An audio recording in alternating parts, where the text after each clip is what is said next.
Hello and welcome to SPMIS Academy. Today we'll analyze important newspaper articles of 30th July 2025.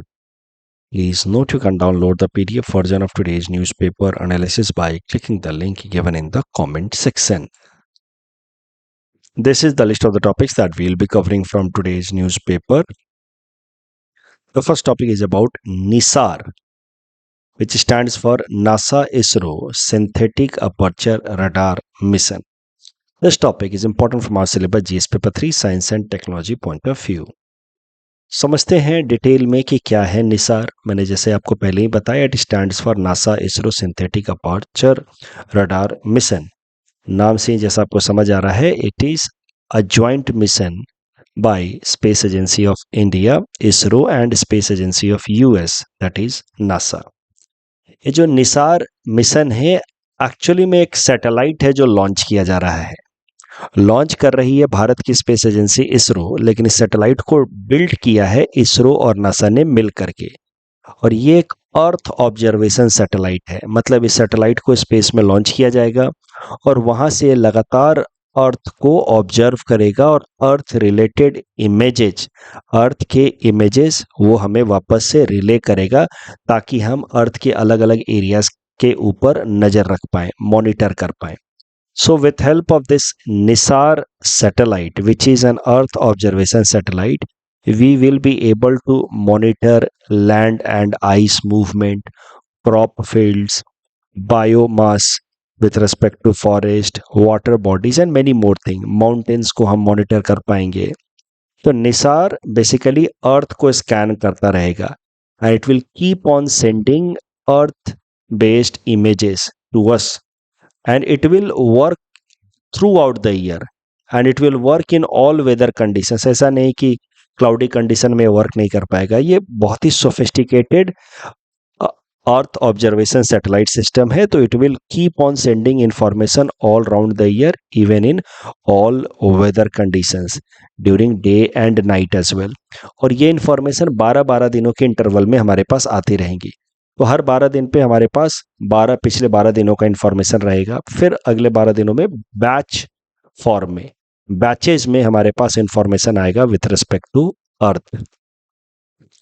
अब निसार में ऐसा नया क्या है? वैसे कई सारे अर्थ ऑब्जर्वेशन सैटेलाइट भेजे जाते हैं जो काम भी कर रहे हैं, बट निसार में इतना स्पेसिफिक क्या है? तो निसार की एक सबसे सिग्निफिकेंट बात यह है कि इसमें 2 सिंथेटिक अपर्चर रडार्स लगे हुए हैं, 2, इसीलिए यहाँ पे लिखा हुआ है 2 eyes on earth. Basically synthetic aperture radar होते क्या है, पहले वो समझते हैं। These are dish shaped antennas, जहां से पहले माइक्रोवेव भेजे जाते हैं, वो माइक्रोवेव अर्थ के ऊपर आकर के टकरा करके रिफ्लेक्ट बैक होते हैं और जिसको वापस से एब्जॉर्ब किया जाता है, और एब्जॉर्ब करने के बाद उसको डिकोड करके अर्थ से जो इंफॉर्मेशन आई है उसको डिकोड किया जाता है और फिर एक हाई रिजोल्यूशन इमेज बनाई जाती है। सो ये काम होता है रडार का। Radar basically sends microwave on the earth, and when this microwave get reflected back, then this radar again captures the reflected microwave, and on the basis of this reflected microwave from the earth's surface, a high resolution image of the earth is created, which is observed या sent back on the earth. तो अर्थ पे जहाँ पे भी ground station लगा रहता है, ground station जो इस सैटेलाइट से कनेक्टेड है, वहाँ पे अर्थ का इंपॉर्टेंट इमेज ग्राउंड स्टेशन पे रिले करता रहता है ये satellite, and this information is first of all captured with help of radars which are known as synthetic aperture radar, SAR. They are large dish-shaped antennas. They send and receive signals in the form of microwave spectrum, जिसकी मदद से अर्थ के एक particular area की high resolution image बनाई जाती है और उस हाई रिजोल्यूशन इमेज को ग्राउंड स्टेशन से हम लोग ऑब्जर्व कर सकते हैं। तो इस तरीके से अर्थ के अलग अलग एरियाज को ऑब्जर्व किया जाता है। अब निसार की एक यूनिक बात यह है कि इसमें 2 अलग अलग सिंथेटिक अपर्चर रडार लगे हुए हैं, SAR। एक सिंथेटिक अपर्चर रडार जो है वो एल बैंड के माइक्रोवेव में ऑपरेट करता है, यानी कि एल बैंड के माइक्रोवेव भेजेगा। L band is basically large wave microband, और एल बैंड माइक्रोवेव भेजने वाला जो SAR है, सिंथेटिक अपर्चर रडार, इसको डेवलप किया है नासा ने। लेकिन उसके अलावा एक और सिंथेटिक अपर्चर रडार है निसार में जो एस बैंड माइक्रोवेव को भेजेगा, which is a small band microwave. It has been developed by ISRO. तो बेसिकली नॉर्मली किसी भी अर्थ ऑब्जर्वेशन सैटेलाइट के अंदर बस एक SAR लगा होता है, निसार में 2 SAR लगे हैं। L band microwave developed by NASA, S band microwave developed by ISRO. L band का अपना फायदा है, एस बैंड का अपना फायदा है, जो हम अगले स्लाइड पे समझेंगे। करंट न्यूज निसार से रिलेटेड ये है कि today it will B launched, 30 जुलाई को it will B launched from Satish Dhawan space centre at Sriharikota. इसको लॉन्च करेगी हमारे देश की स्पेस एजेंसी इसरो। इसका मिनिमम लाइफ स्पैन एक्सपेक्टेड है 3 इयर्स का। It will B launched on board GSLV F-16 rocket and it will be put into sun synchronous orbit at a height of about 743 kilometers. अब अगर components of Nisar की बात की जाए तो 4 main component हैं। एक तो मतलब बेसिकली 2 तो SAR हैं, L band SAR and S band SAR। यहाँ पे अगर इमेज में देखा जाए तो ये है एस बैंड SAR और उसके पीछे है L band SAR। S band SAR को बनाया है इसरो ने, यहां से शॉर्ट वेव्स भेजे जाएंगे, और एल बैंड SAR को बनाया है नासा ने, यहां से लॉन्ग माइक्रोवेव्स भेजे जाएंगे। वो माइक्रोवेव्स जब अर्थ पे जाएंगे वहां से टकरा करके जब रिफ्लेक्टेड वेव्स आएंगे, so they will be captured by this radar antenna reflector. So it helps in this radar antenna reflector mainly helps in receiving the reflected signal that bounce back from the earth surface. तो यहां से भेजे जाएंगे microwaves, S band के small microwave, L band के large microwave, and when these microwaves will get reflected back from the earth surface they will be captured by this component of NISAR जिसका नाम है रडार एंटीना रिफ्लेक्टर।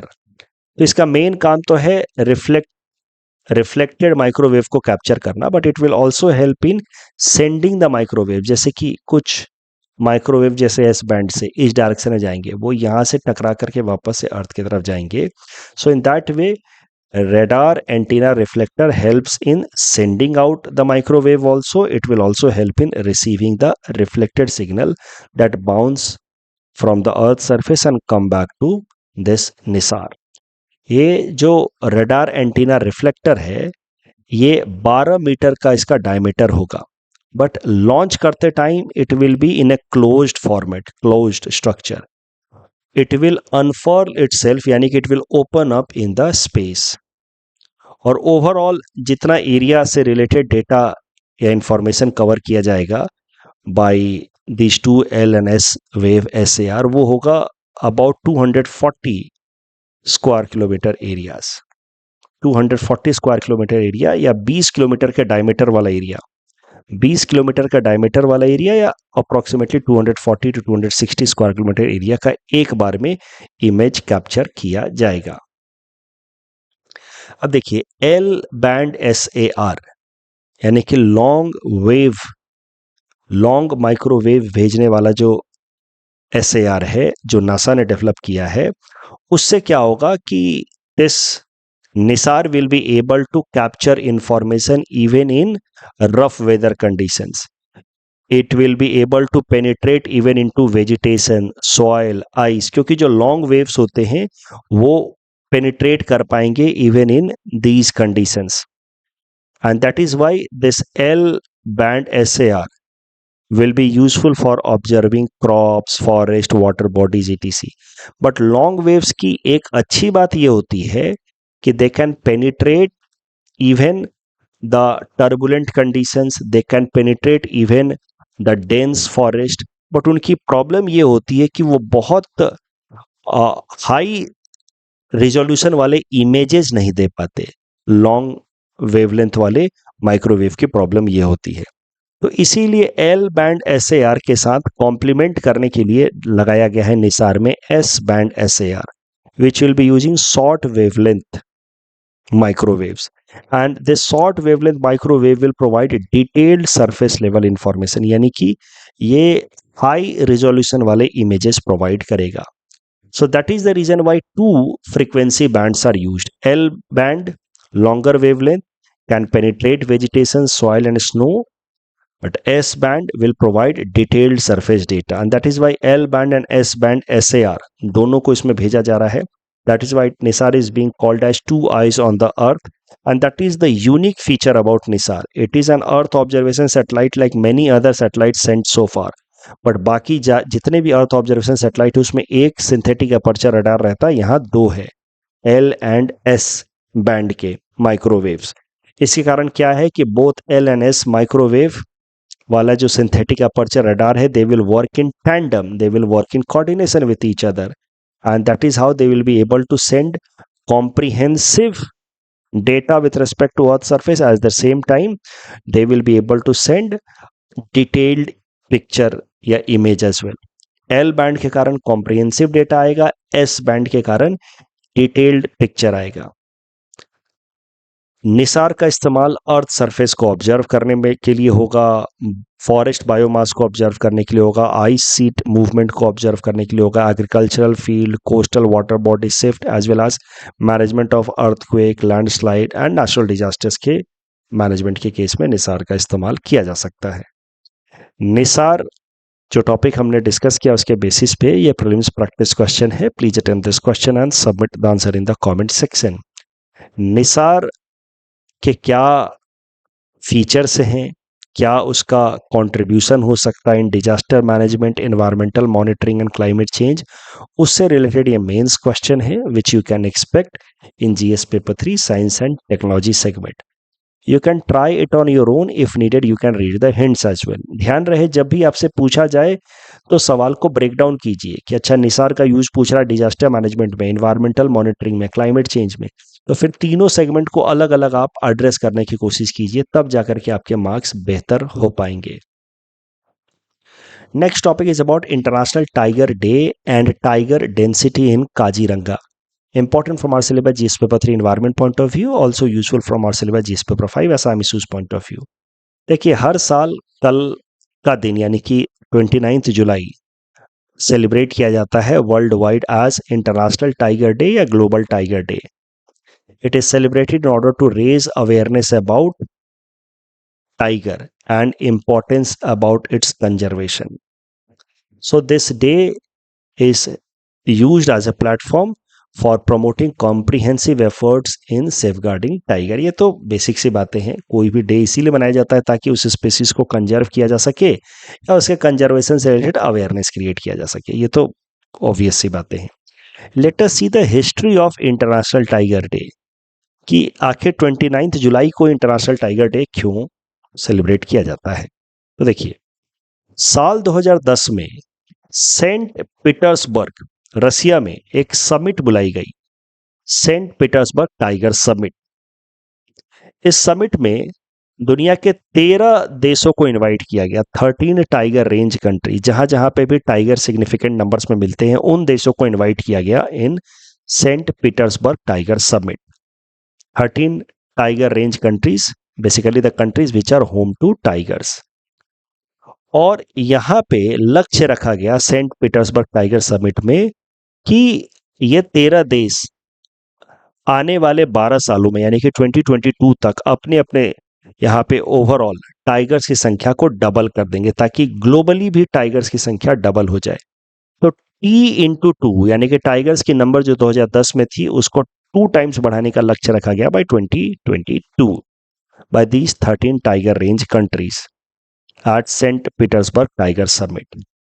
अब ये जो Saint Petersburg tiger summit चली वो लगभग 12-13 दिनों तक चली, बट उसके जो बीच वाला टाइम था ये यानी कि it started somewhere close to 23rd 22nd July and it ended in first week of August. तो ये जितने दिन तक सेंट पीटर्सबर्ग समिट चला, उसका जो हाफवे पॉइंट था वो था 29 जुलाई, and that is why it was decided कि 29 जुलाई को हम लोग वर्ल्ड वाइड सेलिब्रेट करेंगे ग्लोबल टाइगर डे या इंटरनेशनल टाइगर डे।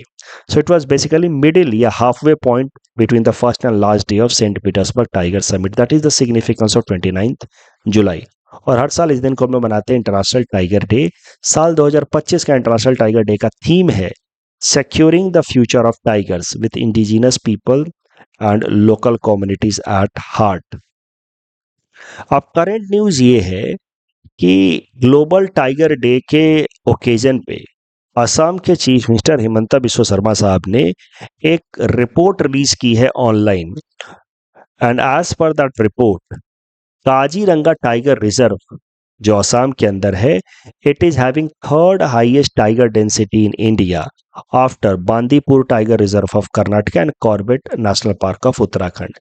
भारत में अगर टाइगर डेंसिटी की बात की जाए तो सबसे ज़्यादा टाइगर डेंसिटी है बांदीपुर में, 19.83 टाइगर्स मिलते हैं पर स्क्वायर किलोमीटर, पर 100 स्क्वायर किलोमीटर एरिया में।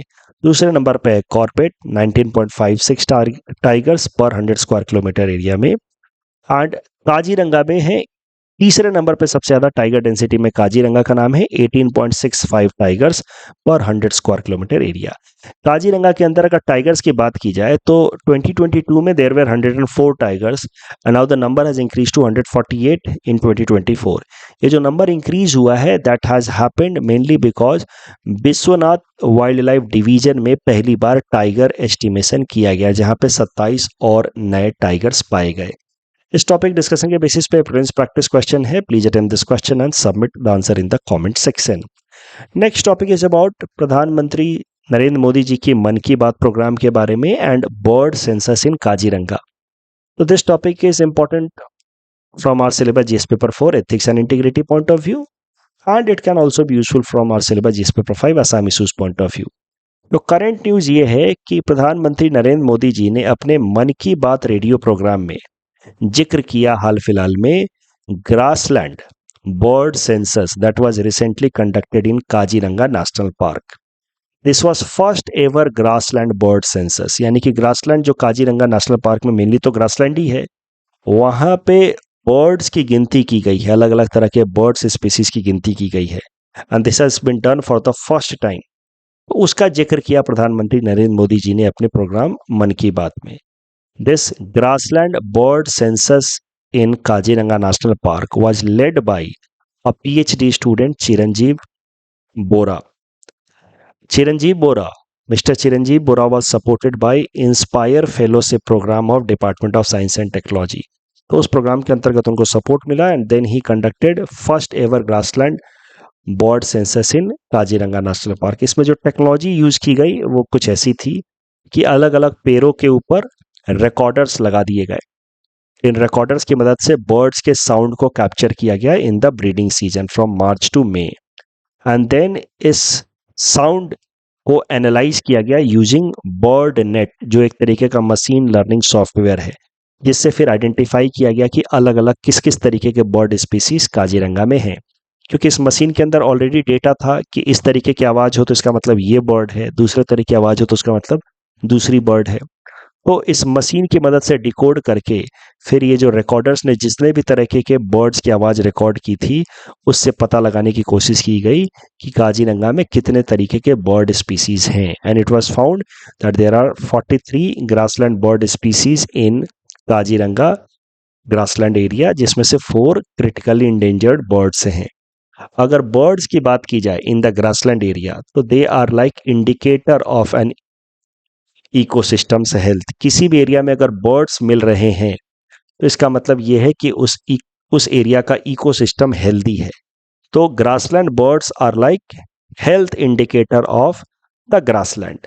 Just like BMI is a health indicator of humans, वैसे ही किसी भी एरिया में अगर बर्ड्स मिल रहे हैं तो इसका मतलब वहाँ का हेल्थ इकोसिस्टम वाइज उस ग्रासलैंड का हेल्थ बेहतर है। तो यहाँ पे इतने सारे बर्ड्स मिले हैं दैट इंडिकेट्स कि Kaziranga grassland is in healthy state. कुछ स्पेसिफिक बर्ड जैसे कि फिन्स, वीवर एंड ऑल इनका पाया जाना is considered as major success, but हाँ there is also concern about declining population of some specific birds like Bengal florican.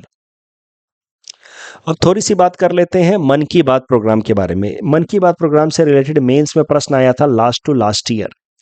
मन Ki Baat programme I just hope आप जानते ही हैं, ये रेडियो प्रोग्राम है जो प्रधानमंत्री नरेंद्र मोदी जी लेकर के आते हैं और महीने में एक बार आता है और इसको रिले किया जाता है through all India radio, Doordarshan national and DD news. इस प्रोग्राम के अंतर्गत प्रधानमंत्री नरेंद्र मोदी जी इस्टेब्लिश करने की कोशिश करते हैं डायलॉग या conversation with the citizens of the country, जहां पे वो डे टू डे गवर्नेंस के बारे में बताते हैं कि देश में कैसा गवर्नेंस चल रहा है, क्या नई स्कीम आई, क्या नई पॉलिसी आई।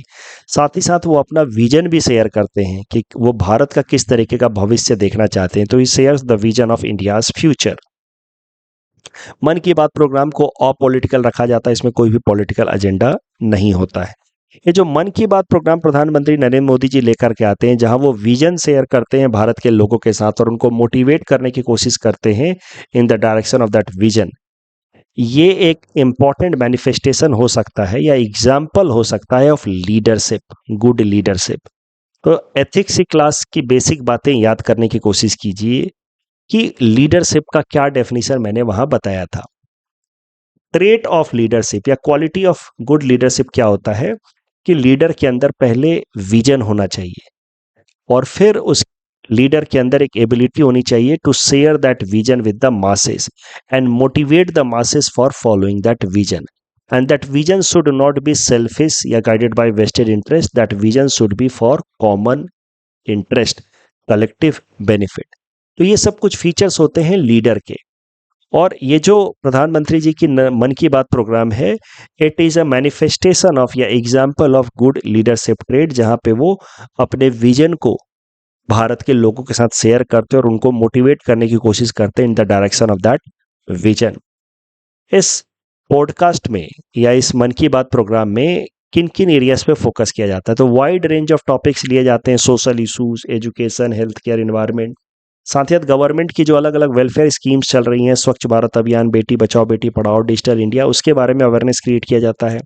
भारत के अलग अलग हिस्सों में मिलने वाले जो कल्चरल प्रोडक्ट्स हैं, पैठनी साड़ी हो गई, चन्नपटना टॉयज हो गया, उससे रिलेटेड अवेयरनेस क्रिएट किया जाता है ताकि इन प्रोडक्ट्स का डिमांड बढ़े और उनमें इंगेज होने वाले जो लोकल आर्टिसंस हैं उनके लिए इकोनॉमिक अपॉर्चुनिटीज क्रिएट हो।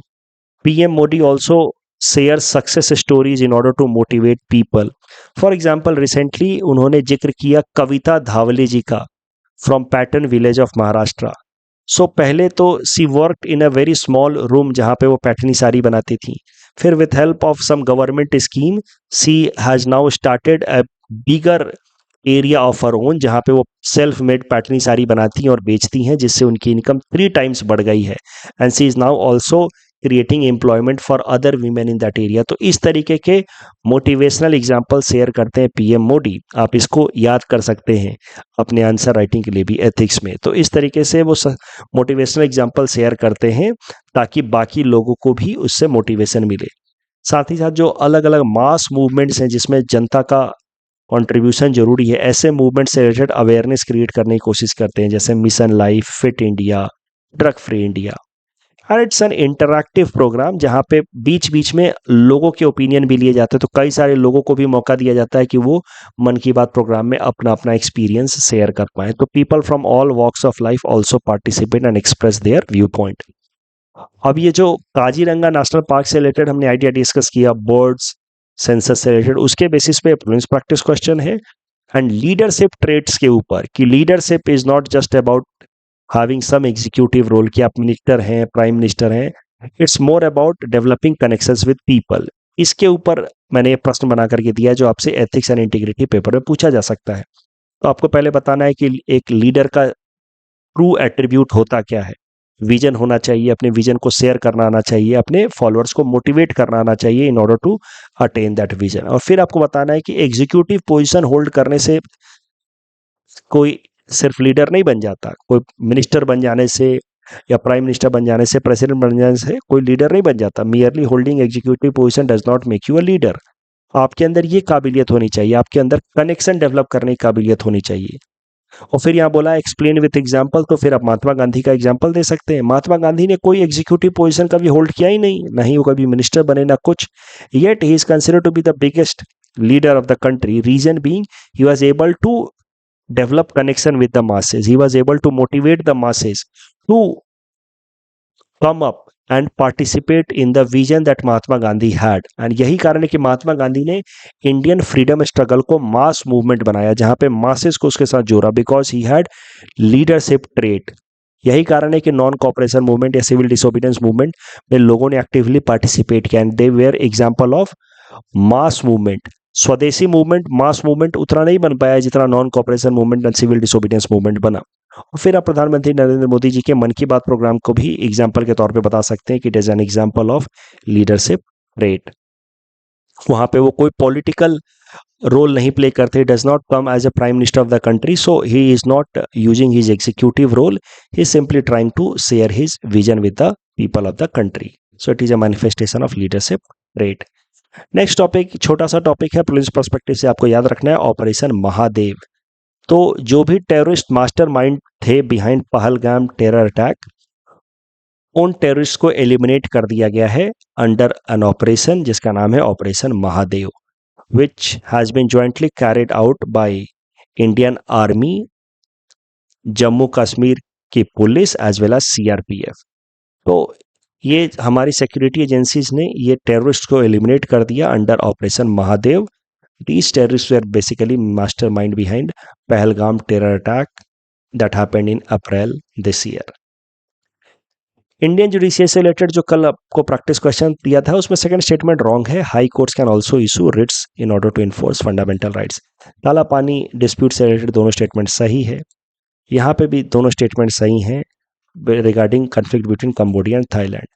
यहाँ पे दूसरा स्टेटमेंट गलत है, D Harika was not defeated in the tiebreaker final. Koneru Humpy was defeated. So second statement is wrong. First and third is correct. That's all from our side for today. Thanks for watching.